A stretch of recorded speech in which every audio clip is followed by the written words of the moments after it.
Leading Ideas Talks podcast is brought to you by the Lewis Center for Church Leadership of Wesley Theological Seminary in Washington, D.C.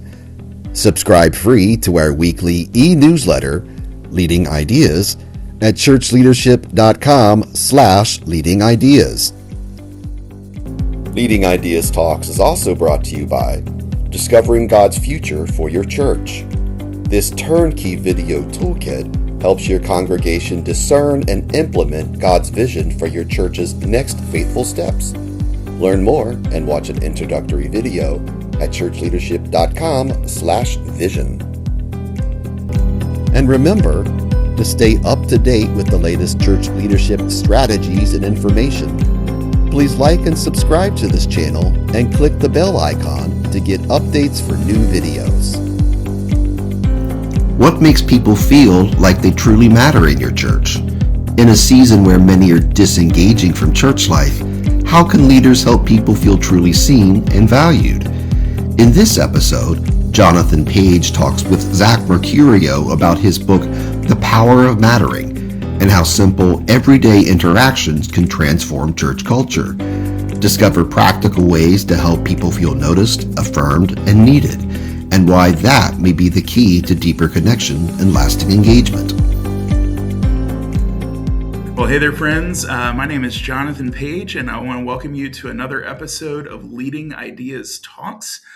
Today, I am excited to be joined by Zach Mercurio.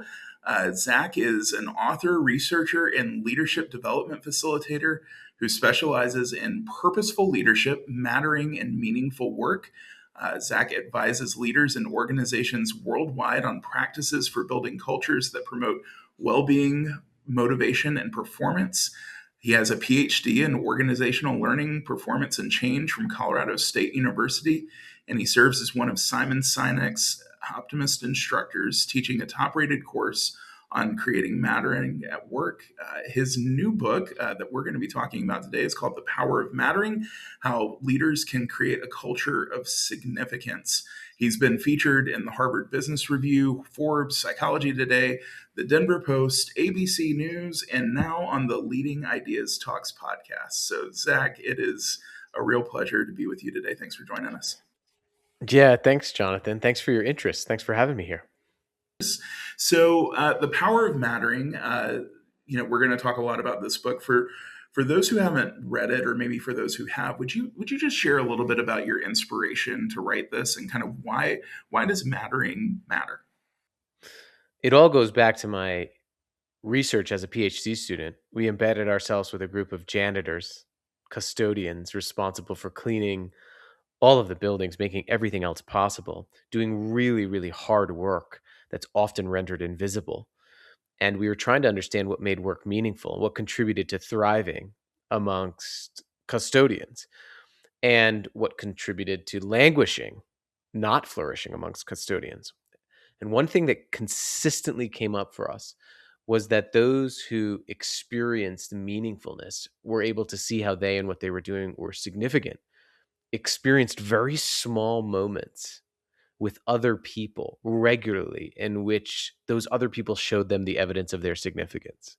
They saw them, they remembered their name, they remembered who was in their family, they checked in on them, they showed them the difference that they made, they reminded them that they were needed. And it was these small moments, what we've come to call moments of mattering, feeling significant to others, which was really the driving force for what made some custodians thrive and what caused others to languish.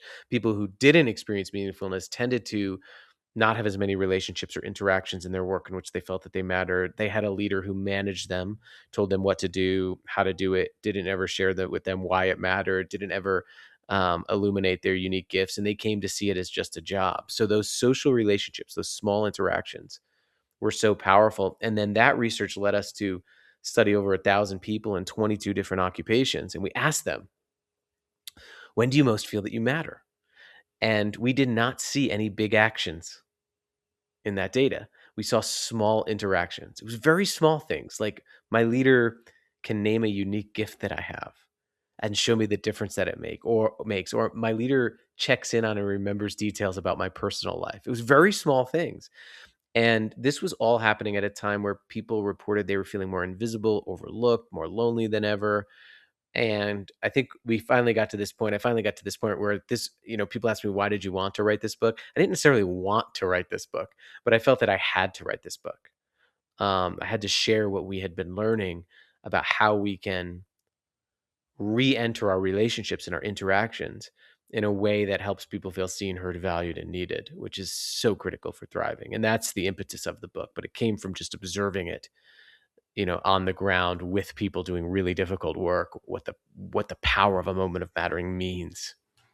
Yeah, well, I just think that's so incredible, and such a reminder that every word, every action that we take in leadership really has the capacity to bring significance, has the capacity to bring meaning making into the space. And I guess one of the things I'm really interested in, for folks who are listening to this, who are church leaders, faith based leaders, we are witnessing in the United States right now a gradual decline in religiosity. Folks are attending church less frequently. It's sort of there's a statistic that like faithful church attendance is now 1.2 times a month, right? Like this is kind of the sort of way that we're orienting religious life. I'm wondering for you, you distinguish in the book a little bit this dichotomy of mattering and anti-mattering. And I'm wondering if there's anything you might want to say to faith-based leaders about this idea of anti-mattering as it relates to sort of decline of religiosity. And are there behaviors that you've witnessed in leaders that contribute to folks feeling that lack of significance that maybe could be corrected or could maybe be attributed to some of the sort of space that we're in with religiosity in this country? Yeah, that's a big question, and I'll try to give it as clear of an answer as possible. But I think it's important to understand what mattering actually is as we discuss anti-mattering, because to matter to another person is a survival instinct. It's part of our design. One of the first things we do as humans, as babies, is we reach out our arms in a hugging motion. It's called the grasp reflex. So we are intelligently designed to reach out and find someone to be important to before we even search for food. So think about this. No one in your congregations, in your church, no one would be listening to this podcast if at some point we all hadn't mattered enough to another person so that person would keep us alive. But to think about mattering as a visceral instinct means we have to think about that instinct turning into this fundamental need to feel seen, heard, valued, and needed by those around us. It never goes away, just like the instinct to sleep or the instinct to eat. Now, I want you to imagine a newborn reaching out and finding no one. Imagine the absolute visceral panic.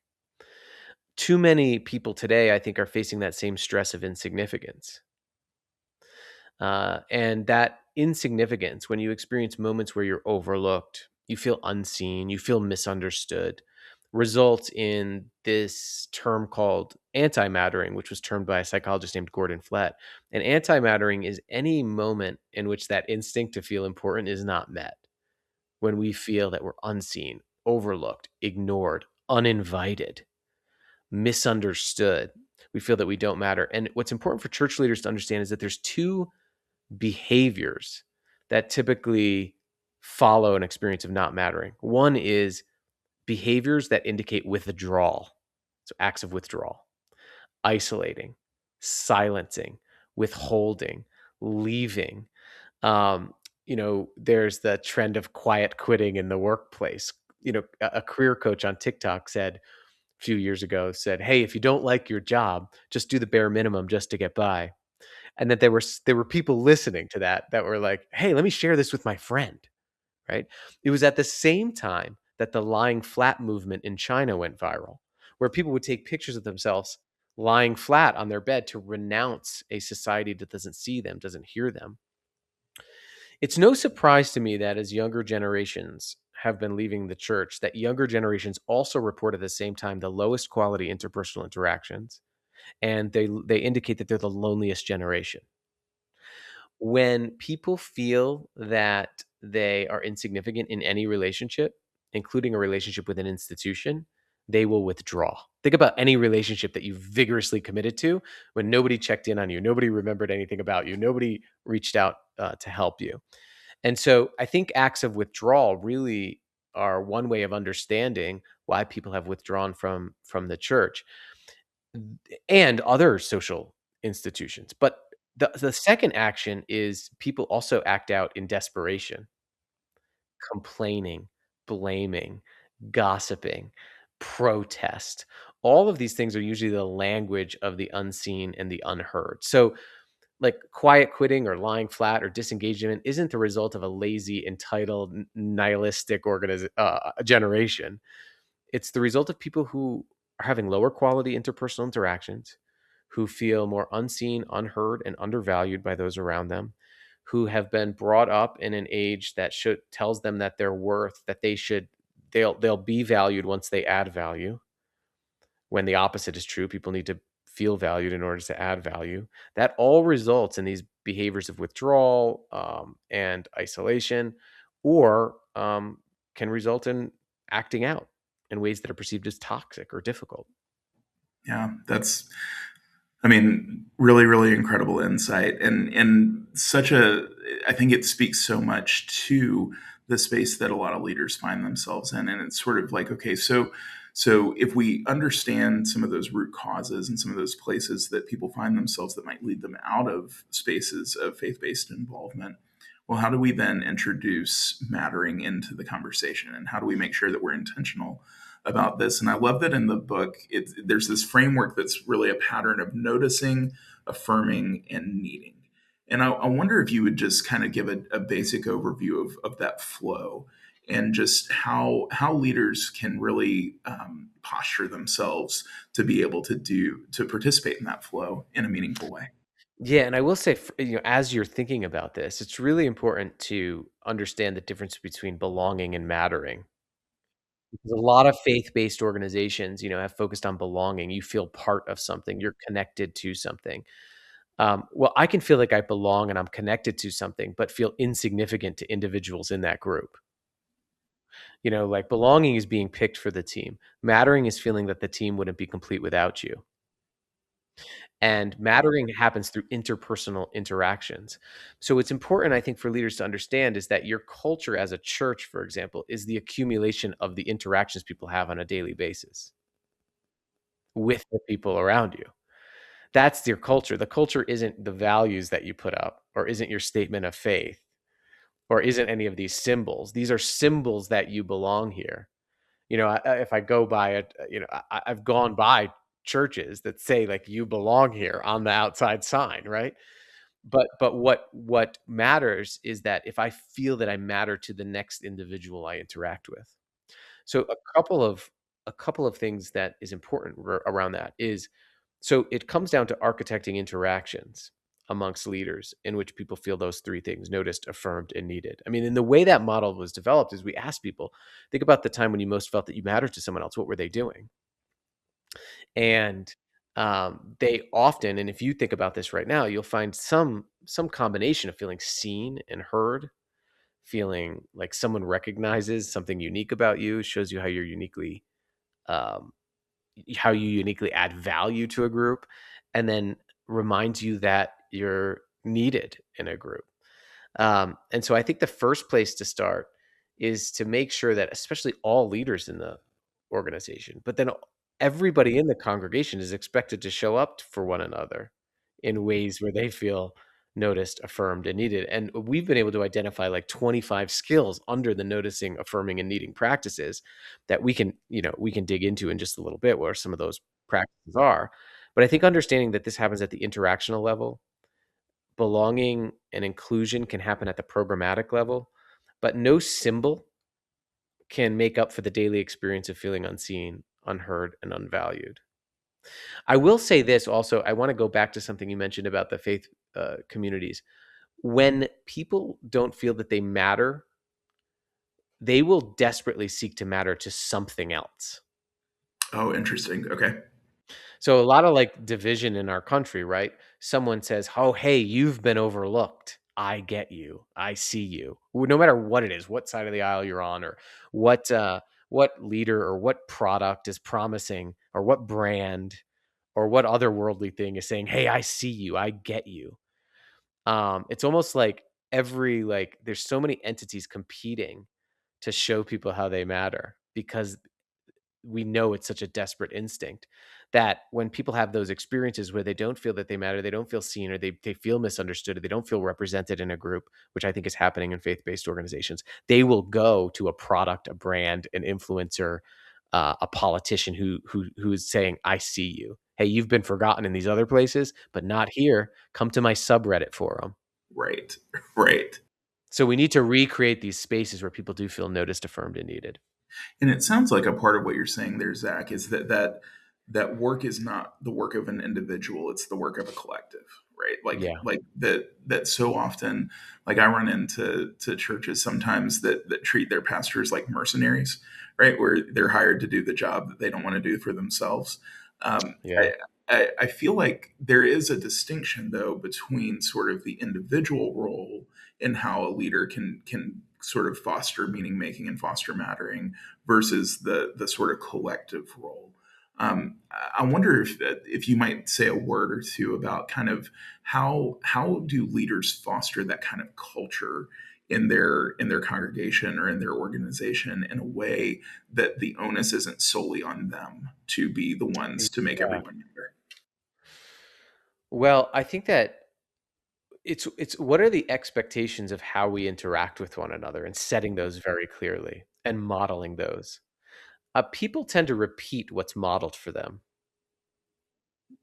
by leaders. So if you're not modeling this with your elders, the people around you, the leaders around you, um, seeing and hearing and valuing others, and then naming what you're doing, I think that's key. Naming the skills, and then also providing skill development for the people, in the individuals in the congregation, in the entity, to be able to do this for one another.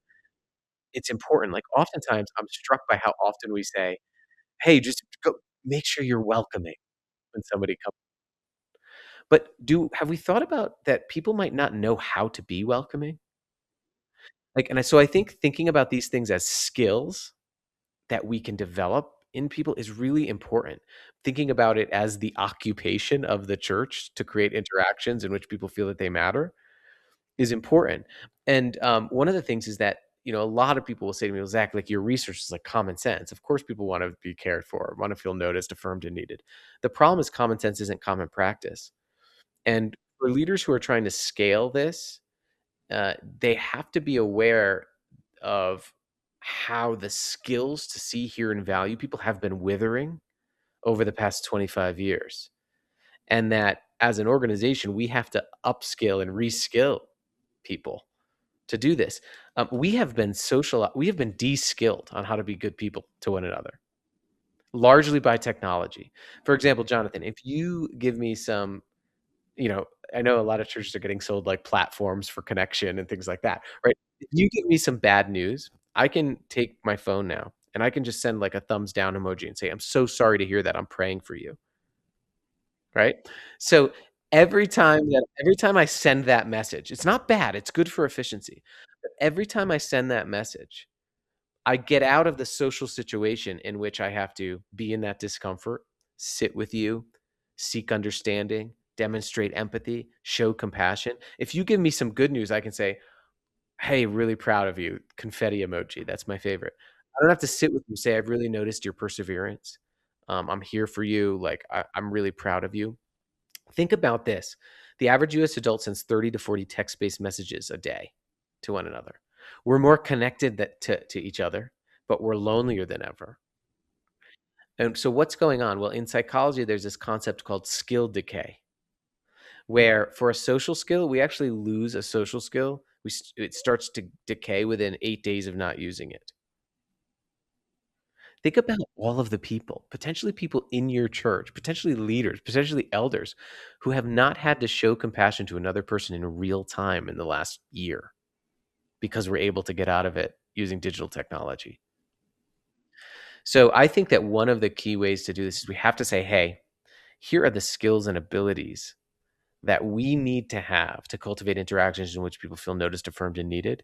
And guess what? As part of our educational programming, we're going to do some sessions on how to listen deeply, on how to notice details of people's lives and make them feel seen, on how to give meaningful gratitude, of how to remind people how they're needed. And we're going to treat this as a skill that we need to have to deliver our mission in the world.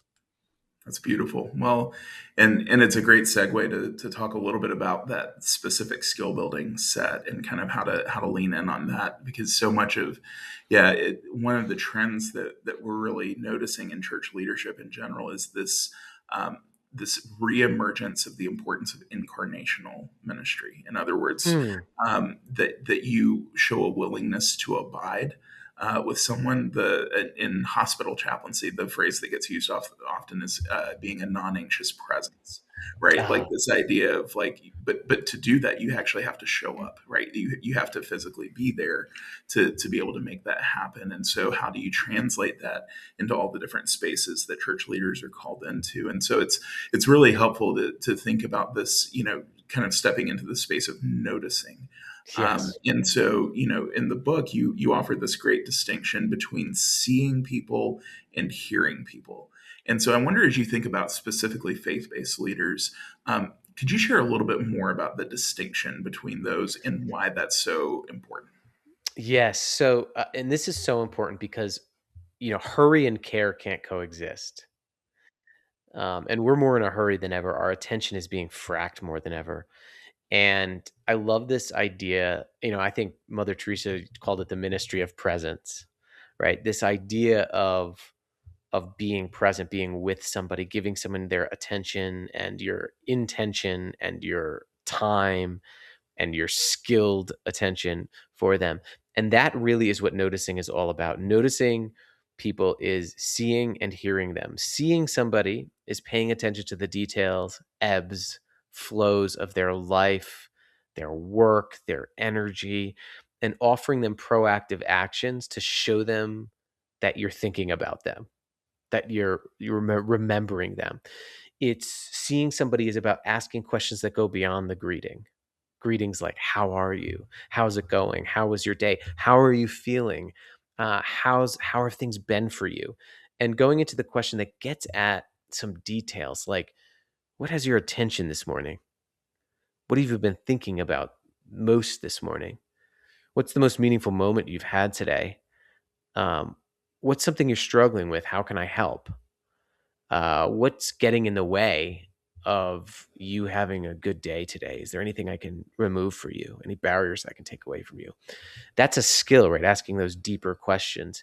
It's also about checking in on people's energy and emotion and noticing that emotion, um, and offering proactive compassion, right? Not just relying on empathy, which is seeking understanding and coming to understand what someone's going through, but offering actions to alleviate that struggle. All of those things contribute to that feeling of being seen. Feeling heard is feeling that your inner voice, the meaning and feeling behind the words you say, are invited out.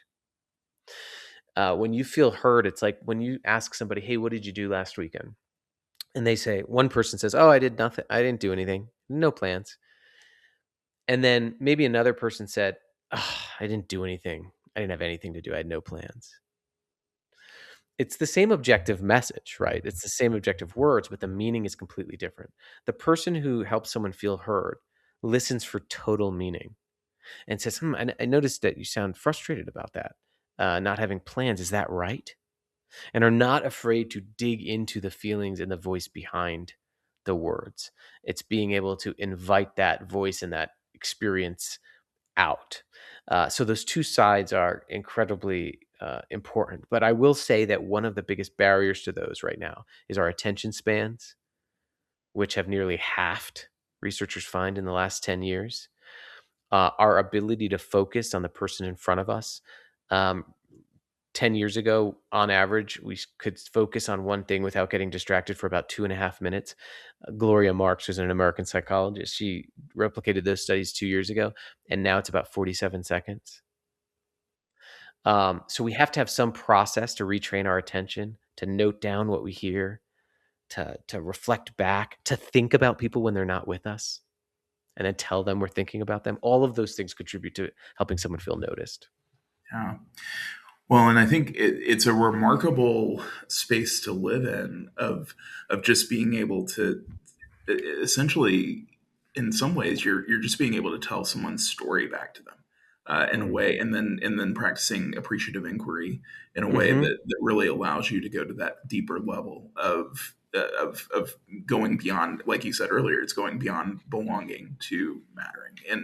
And so the next sort of stage in all of this is this idea of affirmation and sort of what Mm. does affirming look like. So I think this is going to be kind of a two-part question. So the first piece is like, how do you build that bridge from needing to affirming?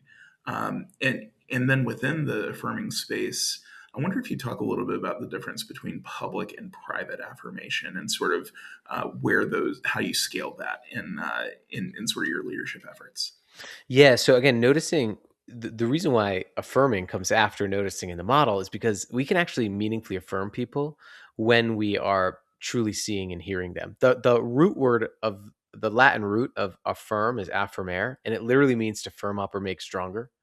So when you affirm somebody, you're showing them the evidence of their significance in their environment, which helps makes their belief in their significance stronger. I think there's a Scottish theologian, his name is Oswald Chambers, and he writes, a river's source knows nothing of where it leads. Okay. But a river source knows nothing of where it leads. But so as a leader, though, we can reveal the impact back to the source. And that's what affirmation is. Because, we can come to believe that we matter on our own, but it takes others to show us how we matter. Because we get to be the recipients of people's gifts, their talents every day. But it's reflecting those back. It's different than appreciation or recognition, which are often public.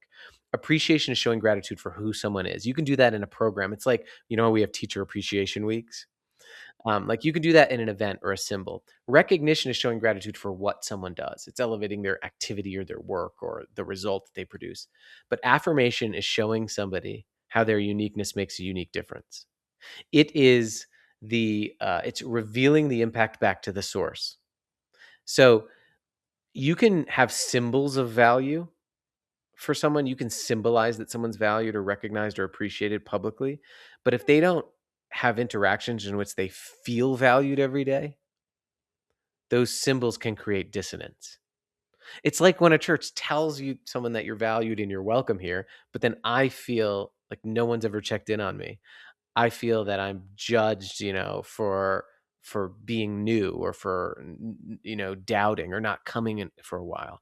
Um, those you can't make up for those daily experiences. So I like to talk about interpersonal affirmation as having those two sides. Being able to spot and name people's unique gifts, and then being able to show people how those unique gifts make a unique difference. One way to do this is just to give more meaningful gratitude. This is one of my favorite practices, right? In your organization, anytime anybody says thank you or good job or praises somebody, make sure that it's a rule that you go a step further and show people the difference they make and exactly how they make it. I mean, there's 4 components to giving meaningful gratitude. When somebody does something that you really want to elevate, specifically name when and where it happened. Describe the setting. Name their specific behaviors that they use, but then name their gifts. And I think this is really powerful because you're showing them the gifts that they have been entrusted with on this earth, right? And you're helping them to reveal what's good about who they already are. I once had a coach who told me, you can't read the label when you're inside the jar, right? One of our greatest gifts as leaders is to reveal in someone else what they may not yet see in themselves. And there are 4 gifts everybody gives us every day. They give us their strengths, what they love and what they're good at. They give us their purpose, how they uniquely impact the group. Does everybody around you in your church know what's lost when they're gone? Does everybody know how the moment is better because they're there? How the conversation is better because they're there? Um, Do they know that how their perspective is valued? Their perspective is how only they see the world. And then do they know how their wisdom is valued? Everybody in your church has something only they can teach you. right? And so being able to name those gifts and then show them the impact that those gifts make on the bigger whole, that is a practice and it's a discipline of revealing the impact back to the source. Absolutely. Well, and it kind of bleeds into this sort of last piece of the framework about needing and sort of how that contributes to all of this space. I think the space that my shadow side hears all of this and says, okay, so how do you keep somebody from just like you're doing all this work? Is there a way where this can become like egomaniacal, and like Yeah, all of right, a right, sudden right. like, To the oh my person you're gosh, helping everybody them feel like needed. I'm a size 8 hat, I can't fit through most stores already. Like, how am I going to fit through? Um, how so I guess how do you balance that in a way that it doesn't become Pollyannish or something that feels surface, but Well, I really mean, is in the depths of everything. I think it's rooted in Jesus' teachings. I mean, my, you know, I my w the parable that comes to mind with the needed component is the parable of the shepherd. W Would a shepherd leave its flock to go find the one sheep that needs, w I don't think Jesus was very concerned about inflating the ego of the sheep, right? It was, I think he was more concerned about making sure the sheep knew that it was pursued, that it was needed. Um, and too many people feel just like a cog in somebody else's machine in most of their lives, like they're just a replaceable part. So this is not telling people how great they are. It's showing people that they and their unique gifts, their unique strengths, their unique purpose, their unique perspective, their unique wisdom is irreplaceable and non-replicable and is needed in that community and in the community that we would leave everybody else just to come get you, find you. And that's not inflating someone's ego. I think that's revealing to them that they're chosen and that they're needed. And so that's what we're talking about. And psychologically, when you think about commitment to a church body or commitment to an organization, psychologically, when people feel replaceable, they tend to act that way, right? When people feel that they're not pursued, they tend to run a little slower, right? They tend to like, well, who I'm, they get apathetic. They get complacent. But when people feel irreplaceable, when people feel needed, they act that way. So that's what I'm talking about. It's not about inflating people's ego, but it's about showing them how they and their unique gifts and talents are needed for something bigger. One of my favorite ways of doing this is just these 5 words, right? If it wasn't for you, like I just want to let you know, if it wasn't for you, this place would be different. My relationship would be different. My life would be different. My understanding of things would be different if you hadn't said that. That's what we're talking about when it comes to feeling needed. When it comes to feeling needed in like an organization, it's putting your big mission at the top and making sure that everybody can link how they and their inputs and their uniqueness is almost measurably needed and ladders up to that big mission. Right? Can they see themselves in it every day? And that if it wasn't for you language helps with that. Yeah, I think that's beautiful. Zach, the tradition that I come from is the United Methodist Church. Our Mm. listener pool is from a wide variety of different religious contexts and maybe even non-religious contexts. But one of the principles that makes United Methodism kind of unique is that it's necessarily connectional. So we believe in sort of this sharing of resources and being able to sort of work collaboratively towards common ends and that sort of thing. So I wonder if you were thinking about sort of how we're networked together. How do those networks play a role, and maybe not just United Methodist networks, but just in general, sort of the network of faith-based community? How does that play a role in scaling this idea and kind of scaling significance? Well, the good news is that culture or is the accumulation of interactions, the quality of interactions, and the fundamental unit of a network is its interactions between the two. So as you work from an interactional level, oftentimes we think about it as even networking. We can think of like it as a programmatic level, like we deliver this thing through this network versus an interactional level. How do we make sure people are choosing to show up in their next interaction and make sure that person feels noticed, affirmed, and needed? That results in an environment where people feel that they're valued, and so they add value to the network. And I think that that's really important because one of the things that's interesting is mattering begets mattering. So the more I feel seen, heard, and valued and needed, the more I'm more likely to do that to someone else. This is the upward spiral that happens in networks. The more I feel valued, the more I add value. The more I add value and see how I'm adding value, the more I feel valued. And the result is commitment, motivation, and that's that flywheel in network that gets going once you start scaling and creating relationships at the interactional level in which people feel seen, heard, valued, and needed. I mean, the norm that's kept us together as a species is called the norm of reciprocity, right? That we return a kindness. But what people don't understand is someone has to go first. Someone has to go first, and I think that that's that role of if you consistently keep showing up that way, you build that flywheel. I will say that there's that we didn't talk about this, and this is going back a little bit further, but it connects to this idea of the networking piece. For 50 years, we've taught people to help themselves.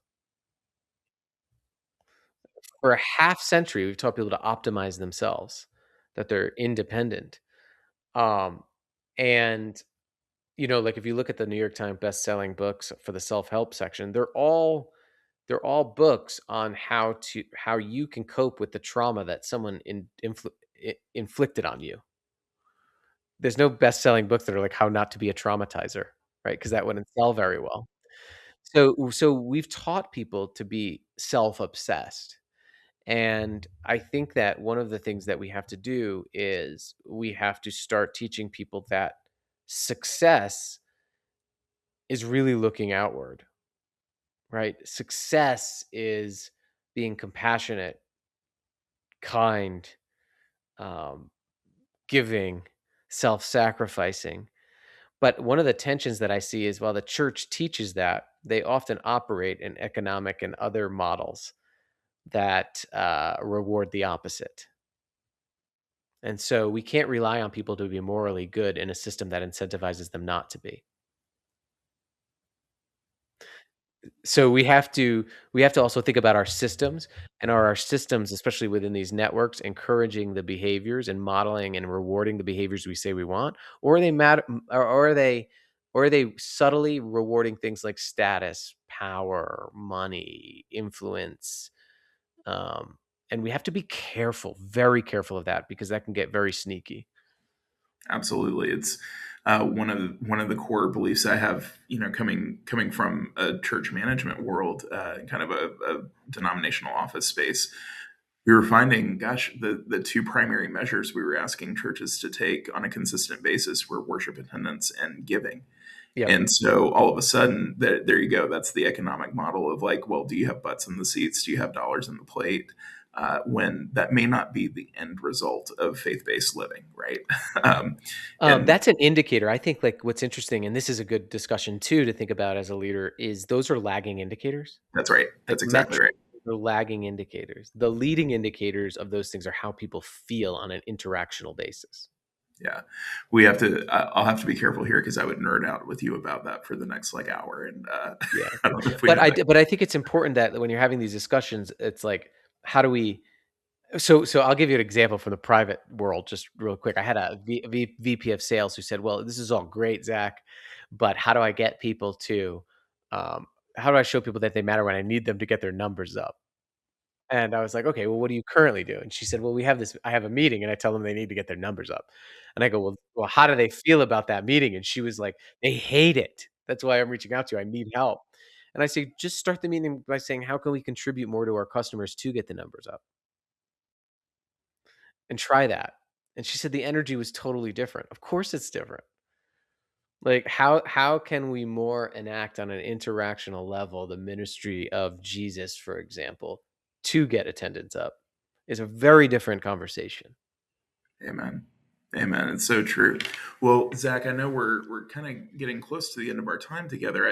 I wonder if there's somebody who's hearing this who maybe is thinking, "Gosh, I really want to put this into practice in my context." What's a good first step, or what's a good next step for a leader who's listening to this and saying, "All right, I'm ready. Let's go do this." I think that ask the people around you in your closest circle, when you feel that you matter to me, what am I doing?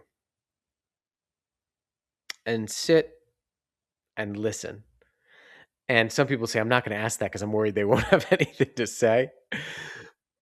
But don't that's data as well. But so just ask, when you feel that you matter I just want to ask, when you feel that you matter to me, what am I doing? And you can blame it on us, blame it on this podcast. If you would never otherwise ask that question or it's uncomfortable, just say, I listen to this podcast. There's this great question they ask. I want to ask you it. When you feel that you matter to me, what am I doing? And you'll be surprised at what happens. I was interviewed for this magazine article, and the magazine article never got published, so it might have been a bad interview. But the journalist asked me after, she said, I have a 13-year-old and I'm really struggling connecting with her. Do you have any advice for me? And I told her, I said, ask her this question. When you feel that you matter to me, what am I doing? Because it's a really key predictor of healthy relationships when you can answer that. And you do more of those things. And I didn't hear from her. 3 weeks go by. I get this email from her. And she said, I asked my daughter this question. And she just said to me, it's when we drive to school in the morning and we're just driving in silence, listening to her favorite music.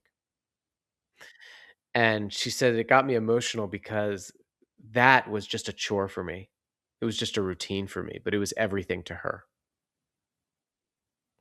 So I think that when we ask that question, we're going to be surprised by how small some of the moments are and how simple some of the actions that we do are that we often forget in favor of all the big things we're pursuing every day. Wow, what a gift. Zach, this has been really incredible. We always offer our guests the opportunity to offer like a last thought, a closing word. What would you leave folks with as we say farewell today? I think in this age where everybody's telling us how to treat everybody else, how to see everybody else, where it can feel overwhelmed, like we can't really do anything, we're out of control. I think that it's very important to not give up the one power you already always have, which is your interactional power. How you show up in your next interaction. No matter what's going on in the day, no matter what's happening at a macro level, all the events going on, don't give up your interactional power. I often say that your next great leadership act is your next interaction. Man, this has been just so good, Zach. I think you've given folks a lot to think about and a lot to chew on, and we've been really blessed by this. Again, Zach's book is called The Power of Mattering. He's also got a great book called The Invisible Leader, about transformation in your life, work, and organization. The Power of Authentic Purpose. You can find them in a lot of places. But we're glad that you found him here on the Leading Ideas Talks podcast. Zach, thank you so much for being a part of this. Thanks, Jonathan. Thanks for joining us for Leading Ideas Talks.